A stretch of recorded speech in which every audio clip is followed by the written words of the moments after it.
ഇപ്പം സോഷ്യൽ മീഡിയയിലൊക്കെ അങ്ങേ പറയുന്നത് എമ്പുരാൻ്റെ രക്ഷകൻ ഗോപാൽജി എന്നാണ്. അപ്പോൾ സ്വാഗതം, അതിൽ തുടങ്ങാം. എങ്ങനെയാണ് അതിന് രക്ഷകൻ എന്ന് എനിക്ക് പറയാൻ പറ്റില്ല, പക്ഷെ അതിന് ഒരു നിമിത്തമായിട്ട് ഞാൻ കാണുകയാണ്.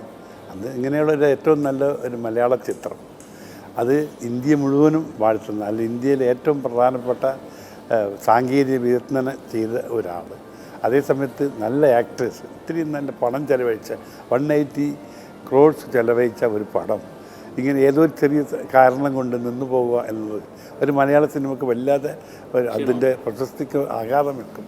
അതിൻ്റെ പേരിൽ അത് ഒരു സിനിമ പ്രേമി എന്ന രീതിയിൽ അതിൻ്റെ ബുദ്ധിമുട്ട് മനസ്സിലാക്കി അത് എത്ര വിഷമത്തോടാണെന്ന് തറക്കേടില്ല, അത് ഞാൻ ഏറ്റുകൂടാം എന്ന് പറഞ്ഞു.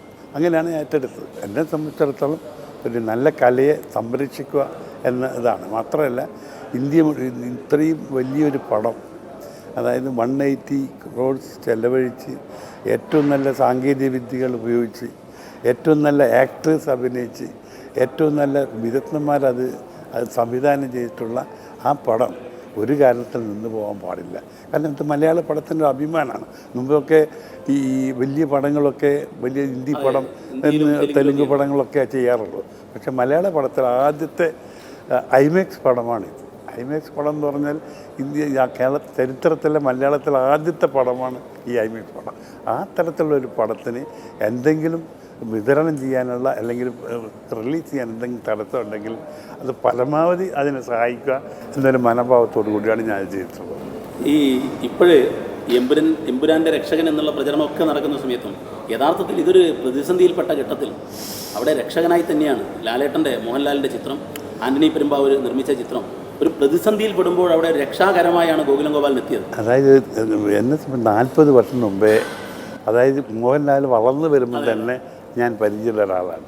അദ്ദേഹത്തിൻ്റെ എല്ലാ വളർച്ചയിലും ഞാൻ കണ്ടുകൊണ്ടിരിക്കുന്ന ആളാണ്. ഞാൻ ഒരു നിരീക്ഷകനാണ്. അപ്പം മാത്രം അദ്ദേഹത്തെ സ്നേഹിക്കുകയും അദ്ദേഹത്തിനെ കാണുമ്പോഴൊക്കെ ഒരു സഹോദര മനോഭാവത്തിലുള്ള പെരുമാറ്റം കണ്ട്, മാത്രമല്ല സിനിമാ ലോകത്തിൽ ഇന്ന് ആർക്കും ചെയ്യാൻ പറ്റാത്ത ചില പ്രകടനങ്ങളും അഭിനയങ്ങളും കാഴ്ചവെച്ച് ഇന്ന് ജനങ്ങളെ മനസ്സിലൊക്കെ കുടിയിരിക്കുന്ന ഒരു വ്യക്തിയുടെ ഉടമയാണ് മോഹൻലാൽ.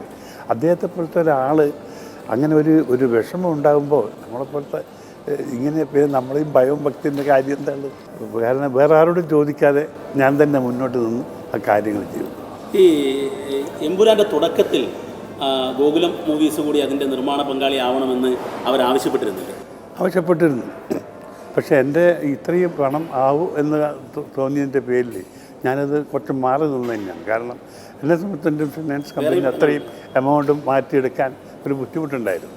പക്ഷേ അത് എൻ്റെ ചിന്താഗതിൻ്റെ ഒരു ഫലമായിട്ടാണ് അത് വേണ്ട എന്ന് പറഞ്ഞത്. എന്നാലും അവർ ചോദിച്ചാൽ സത്യമെന്നും പറഞ്ഞു. പക്ഷെ അപ്പോൾ അവർ വലിയൊരു കമ്പനിയാണ് ലൈക്കയിലേക്ക് പോയത്. ലൈക്ക അവർ കഴിയുകയും ചെയ്തു. അപ്പോൾ ഞാൻ ഇതൊക്കെ നിരീക്ഷിച്ചുകൊണ്ടിരിക്കുകയായിരുന്നു. നല്ല രീതിയിലാണ് പടം ചെയ്തുകൊണ്ടിരിക്കുന്നത്. അപ്പോൾ അങ്ങനെയുള്ള ഒരു പടത്തിനെ ഒരു ബാധിക്കാതെ കൊണ്ടുവരണം എന്ന ആഗ്രഹമാണ്. ഈ ലൈക്ക പിന്മാറുന്ന ലൈക്കയുമായിട്ടും അങ്ങേക്ക് വളരെ അടുത്ത ബന്ധമാണ് ഇപ്പോൾ ലൈക്കയായിട്ട് എനിക്ക് ബന്ധമുണ്ട്, ഇന്നും ബന്ധമുണ്ട്. പക്ഷേ അവരെ സംബന്ധിച്ചിടത്തോളം അവർ വേറെ ആർക്കും മാറ്റി കൊടുക്കില്ല. ഗോകുലത്തിന് തരാണെങ്കിൽ അവർ തരാം എന്ന് പറഞ്ഞു. അതിൻ്റെ പേരിലാണ്.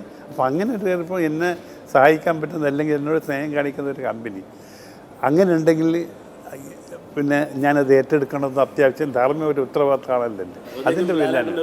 അതെ അങ്ങനെയാണ് ഞാൻ ഏറ്റെടുത്തത്. ലൈക്ക എന്ന കമ്പനി വലിയ കമ്പനിയാണ്. പിന്നെ ഇവിടുത്തെ മദ്രാസിൽ പ്രശ്നങ്ങൾ കൊണ്ട് മാത്രം ഇവരുടെ അഭിപ്രായ വ്യത്യാസങ്ങൾ കൊണ്ട് മാത്രം അവർ പിന്മാറിയെന്ന് മാത്രമേ ഉള്ളൂ. അപ്പം ഗോകുലം മൂവീസ് എടുക്കുകയാണെങ്കിൽ ഞങ്ങൾ തയ്യാർ എന്ന് പറഞ്ഞുകൊണ്ടാണ് ഞാൻ തന്നെ മുന്നോട്ട് വന്നത്.